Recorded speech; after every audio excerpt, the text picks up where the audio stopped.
My name is Malik Ensley, but I just go by Malik. My name is Kiana. Mariah Pounders. Cece. I currently identify as a demi-gender, masculine, gender non-conforming person. I identify as female. I currently identify as agender. Queer, very, very queer. A lesbian. I identify as a lesbian. Or queer. Just queer. I identify as black. If I use the language like Afro-Latino as my ethnicity, but I identify with like Mexican and black culture, that. Just black. I identify as black. I identify as black.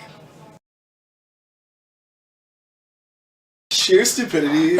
I grew up in a pretty diverse like suburb in California, or at least I didn't grow up there. I grew up in the hood, but I went to school in like a white suburb. So I was really lucky because I think hearing other people's experiences, especially people of color and black people, where they were from that were also really white places, like were really fucked up. And I had like the luxury of like dealing with like white people who were more microaggressive, and as like a kid, like you don't really notice those things. And they were like the nice microaggressions, like, oh my god, like you're just so beautiful. Oh my gosh, you're so talented, like shit like that.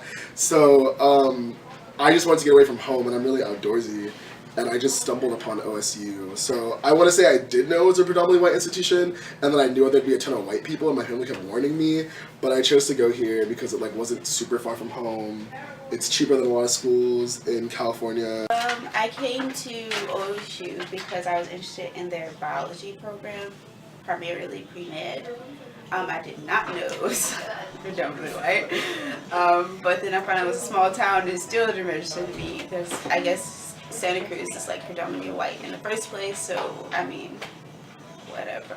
I came to OSU because I'm a pre-vet student, and they have a veterinary school attached to the university, and I want to go to veterinary school after I graduate from here. And so I applied here as just like another school that I could possibly go to in the future, and they're probably more likely to pick me, even though I am from out of state, to go to the vet school because I did my undergraduate stuff here. And yes, I knew that it was predominantly white, but I didn't really know what I was getting myself into until I got here. I did not know it was a predominantly white institution. I had just gone off the assumption that because it was a large university and pretty well known, that it would be more diverse than where I came from, which is Central Oregon. And yeah, I quickly found out that that was not true, but here I was.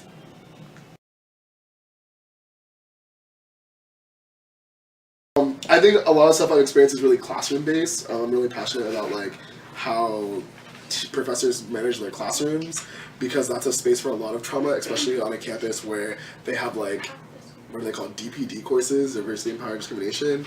And so like I've experienced a lot of tokenization in classes, so like it's always like, oh, how do you feel about this? Or like people looking at me like waiting for me to answer a question, and I'm like, I'm here to learn, not teach you, so unless you're trying to pay me. I think microaggressions honestly is the most prevalent here, and I think a lot of that has to do with the fact that there's just not a lot of diversity here, so people are very ignorant to marginalized groups that are and communities that are not super prevalent on campus. So there's a lot of microaggressional language that's used, behaviors, like there's a lot that happens, I feel like, all the time. And people don't even realize how offensive they're being all the time, and it's so ignorant that when you try to call it out, it's like they really think that they're not doing anything wrong, it just becomes defensive. And so I think that has been like my main issue here, is just that people not only are very ignorant, but they're not open to being called out about things that they need to be called out for. I think once I wasn't really like quote unquote like woke until my freshman year of college. So at first when I got here I felt uncomfortable, But once I started like really learning about social justice and stuff, and like really learning about mental health and things like that, I felt really unsafe on OSU's campus, and I feel really unsafe in classrooms a lot because like, you know, you have that 1 week on like gender and like sexuality and like race, and I'm like that whole week like I feel super unsafe because I know my professor isn't gonna say anything if like some fuck shit comes up. So like I feel really unsafe mentally, like in classrooms and physically, just like on the street.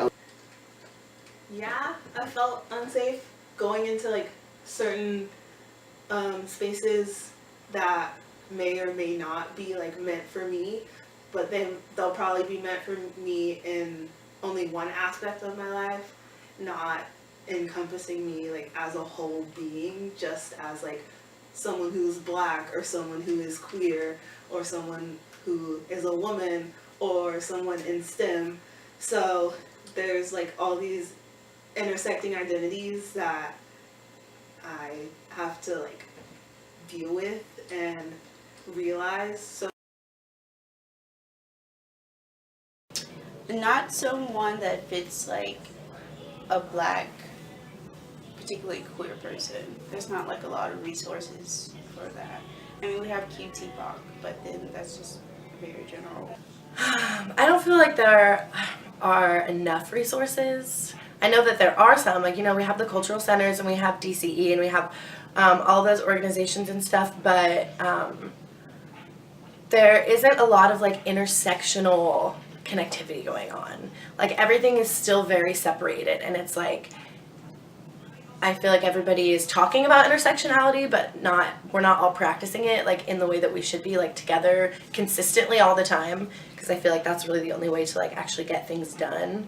And I don't know, I know that like we have resources like CAPS and stuff like that, but it's also like how many of the counselors like, you know, are familiar or well versed in like trans issues or black issues or like polyamorous issues or all of those things at one time. Like you can't have somebody who, you know, is super marginalized go into a space where they're supposed to be getting like counseled, or they're supposed to be getting therapy from this person, but if they can't understand like all of the systems that affect that person, then there's really no way to actually help them from that perspective, you know? So I think that that's something too, is like everybody just needs to be more educated, like everyone on campus.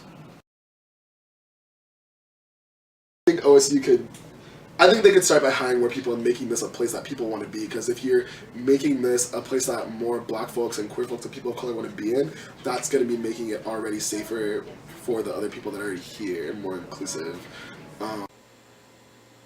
to like recognize that we do feel unsafe going into certain spaces, and having like some training for faculty, student staff, like anyone who will be like representing OSU, so even students, and like making sure that they know that to like watch what they say. I guess you can't really police people and tell them exactly what to say, but like saying like this is not okay because whatever. So cultural appropriation is basically a person using someone else's culture, and basically anyway, I usually like, it happens a lot even in between communities of color, but I feel like it's the worst with white people, because cultural appropriation basically describes a scenario where something from someone's culture, usually minoritized culture, is being used by someone in power, so a white person, and they're getting all the benefits from it. The thing I would say is I actually spent 2 years in a sorority on campus, a Panhellenic sorority, so like one of the white sororities. I was 100% the only black person out of like 170 people, I think. And the parties, the themed parties, oh my, the fucking parties are so bad. It'll be like, you know, all around the world parties where everybody comes dressed as like somebody from a different culture, which is clearly you're just drawing from stereotypes of people. And like, so you would have just like a bunch of white people getting trashed in like bindies and like headscarves or however they were like trying to, you know, just like, and sombreros and like literally like a cultural appropriation party. Oh, most definitely, because growing up from the South is predominantly like Christian religion, all that. That's part of the culture, and so it's like gay people, we don't talk about them, and if you do, it's just like you try to change them, and it's like it's crazy. And they always like, oh, it's always this thing about homosexuality. It's not good. You're going to hell. All this. Yes, I think it's a really complicated issue, but you know, when you definitely Black spaces can be very queerphobic, but like a lot of spaces that are not queer can be very queerphobic. And I also would like to dispel like the misconception that like Black people are inherently like more queerphobic than other races, because that's just not true. But yeah, I definitely have experienced that kind of letdown of like being in a space where you're like excited to be around folks of like part of your community, but then there's like this piece of you that they can't accept, and that kind of like voids that safeness out. So yeah.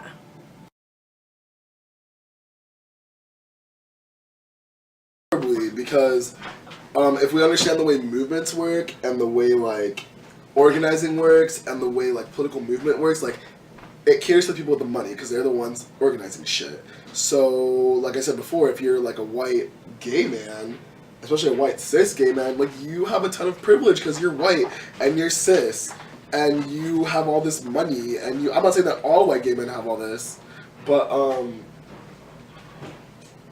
they're the ones usually providing the money and the platform, so what they want is what's being heard.